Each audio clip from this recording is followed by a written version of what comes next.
सूत्रों के विषय में डिस्कस करेंगे। जो त्रिकोणमितीय फार्मूले होते हैं, ट्रिग्नोमेट्रिकल फार्मूले होते हैं, ये इसकी उत्पत्ति कहाँ से होती है, ओरिजिन कैसे होती है, इसके विषय में डिस्कस करेंगे। और हम आज प्रूफ करेंगे कि sine square theta plus cos square theta equal to 1 कैसे हुआ, मतलब कैसे ये आपकी आइडेंटिटीज क्लियर होती है। ये फर्स्ट इक्वेशन है, यानी त्रिकोणमितीय सर्वसम्मिता का पहला इक्वेशन है। और इससे रिलेटेड अक्सर जब हम सवाल लगाते हैं, प्रूफ करते हैं, तो इसकी जरूरत पड़ती है। ये कैसे आया, इसको प्रूफ करने के लिए एक सिंपल वे है आपका, एक समकोण त्रिभुज हम बनाते हैं। यह समकोण त्रिभुज में यह हमारा क्या है, 90 डिग्री है। इस 90 डिग्री एंगल पर यह P, Q और R, इसके ठीक सामने वाली जो भुजा होती है वह कोण होती है, सभी जानते हैं। और इस कोण R यानी कि इसको मानते हैं थीटा, इसके सामने वाली भुजा जो होती है वो लंब होती है। बची हुई भुजा जो होती है आधार होती है, हम सभी लोग जानते हैं। अब इस समकोण त्रिभुज के माध्यम से ही हम पाइथागोरस प्रमेय क्या होती है, पाइथागोरस प्रमेय लिख रहे हैं। समकोण त्रिभुज में ये क्या बोलते हैं, P R square equal to हो जाएगा P Q square plus Q R square. क्यों? क्योंकि हम जानते हैं कोण का वर्ग बराबर होता है लंब का वर्ग धन आधार का वर्ग। उस हिसाब से P R square equal to Q square plus Q R square हो जाएगा। ठीक है, ये कोण का वर्ग बराबर लंब का वर्ग धन आधार के वर्ग पर आधारित है। पाइथागोरस प्रमेय इस तरह से निकलती है। अब इस पाइथागोरस प्रमेय में हम दोनों पक्षों में, ठीक है, दोनों पक्षों में पी आर स्क्वायर से भाग देने पर, पी आर स्क्वायर से भाग देने पर अब हम क्या करेंगे, इधर P R square upon P R square plus P Q square upon P R square plus Q R square upon P R square.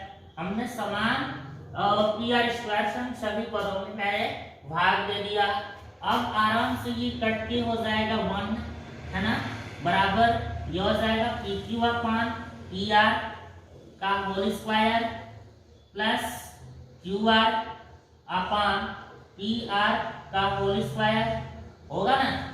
ये इस तरीके से क्लियर हो जाएगी। और हम जानते हैं कुछ रेशियो होती है। अब चूंकि यहाँ पर देखिएगा P Q upon P are, P Q upon P are अर्थात लंब बटे कोण, ये रेशियो होता है साइन थीटा का। ठीक है, ये देखिए लंब बटे कोण जो रेशियो होता है वह साइन थीटा होता है। और ये लंब क्या है, पी क्यू है, अपॉन कोण क्या है, पी आर है। तो हम P Q upon P are के जगह पर साइन थीटा का रेशियो रख सकते हैं। ये हो जाएगा 1 equal to sine square theta. यदि स्क्वायर है तो साइन थीटा तो होगा ही, और साइन थीटा स्क्वायर लगा लेंगे plus Q R upon P are. यहाँ पे देखिए आप Q R upon P are.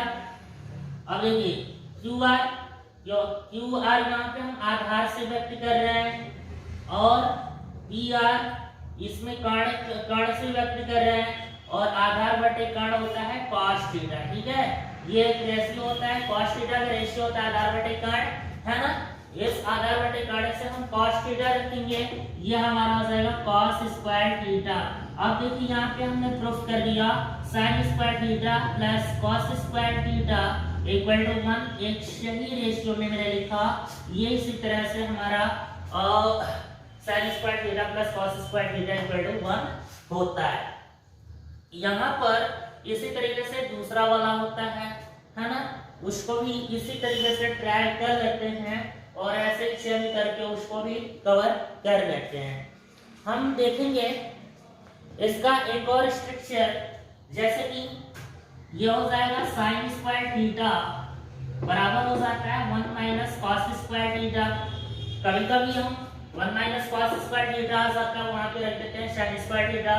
Transfer है सिंपल, यहाँ पर cos square theta equal to 1 minus sine square theta आदान प्रदान कर सकते हैं। ये स्ट्रक्चर आती है, हम इस तरीके से हम बदल करके ट्रांसफर करके, और कभी कभी जो भी आइडेंटिटीज होती हैं या प्रूफ करने वाली सवाल होती हैं उसमें इसका यूज कर लिया जाता है। ठीक है, अब इसके बाद हम सॉल्व करेंगे कि 1 plus tan square theta equal to sec square theta कैसे होगा, है ना। 1 plus tan square theta equal to sec square theta कैसे होगा। दूसरी चीज यहां पर देख सकते हैं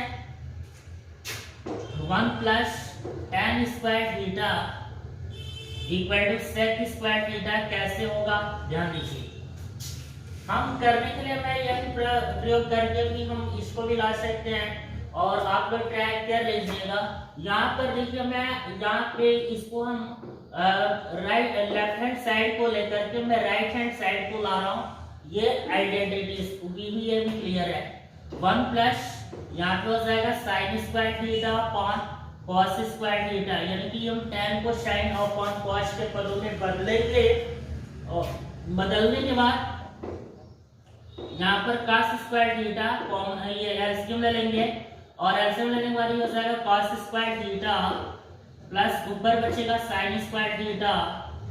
ठीक है, अब हम अभी अभी प्रूफ किए हैं कि sin square theta plus cos square theta equal to 1, नीचे देखिएगा 1 यहाँ पे रख देंगे 1 अपॉन cos स्क्वायर थीटा, और हम जानते हैं कि 1 upon cos theta equal to sec theta. तो सिंपल जहां पर sec स्क्वायर थीटा हो जाएगा, ये हमारा राइट हैंड साइड है, और यह भी हमारा एक सूत्र है, इसको तैयार कर लीजिएगा, लर्न कर लीजिएगा। दूसरे नंबर का सूत्र है 1 plus tan square theta equal to sec square theta. बहुत इंपॉर्टेंट सूत्र है। कभी कभी क्या होता है कि पक्षांतर भी करना पड़ता है ना, पक्षांतर भी करना पड़ता है इसको ट्रांसफर, यानी कि यहाँ पर हम लिख रहे हैं कि tan स्क्वायर थीटा की जगह पर कभी कभी यूज कर लिया जाता है sec स्क्वायर थीटा माइनस 1, जिसका भी यूजेस कर लिया जाता है, करना पड़ता है। तो इस तरीके से हमारा आइडेंटिटीज भी बनती हैं। ये दूसरे नंबर का आइडेंटिटीज रहा।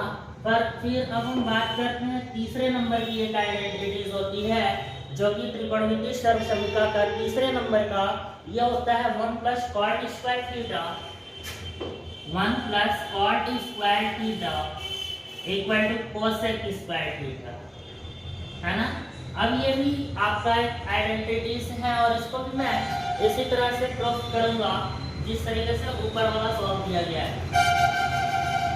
सिंपल अगर हम बात करें तो ये हो जाएगा लेफ्ट हैंड साइड, और लेफ्ट हैंड साइड में 1 प्लस ये हो जाएगा cos स्क्वायर थीटा। ठीक है, cot को हम बदलेंगे cos square theta upon sin square theta, और सिंपल हम इसका क्या कर लेंगे, एलसीएम ले लेंगे sin स्क्वायर थीटा। ठीक है, sin स्क्वायर थीटा कॉमन हो जाएगा एलसीएम, तो sin स्क्वायर थीटा प्लस यहाँ बचेगा cos स्क्वायर थीटा, और ऊपर भी वही काम, यानी 1 अपॉन sin स्क्वायर थीटा हो जाएगा। और सिंपल आप जानते हैं कि 1 अपॉन sin इक्वल टू होता है cosec स्क्वायर cosec थीटा, तो cosec स्क्वायर थीटा के पदों में ये हमारा रहा राइट हैंड साइड। तो इससे प्रूफ होता है कि 1 plus cot square theta equal to cosec square theta भी कवर हो जाता है, और यह हमारा तीसरे नंबर का आइडेंटिटीज होती है। इस तरीके से हमारी ये त्रिकोणमिति के, है ना, सर्वसम्मिकाओं का अलग अलग अनुपात रहा, इस हिसाब से हम कवर कर लेते हैं। और इन सभी सर्वसम्मिकाओं का यूजेस अलग अलग पोजीशन पर सिद्ध जब करते हैं, प्रूफ करते हैं किसी भी सर्वसम्मिकाओं को अलग अलग प्रकार की, तो इनमें इन सभी सूत्रों का इस्तेमाल करना पड़ता है, किया जाता है समय के अकॉर्डिंग। जैसे जैसे हमारा सवाल आगे प्रोसेस की ओर बढ़ता है, वैसे वैसे इन सूत्रों का इस्तेमाल करते हैं।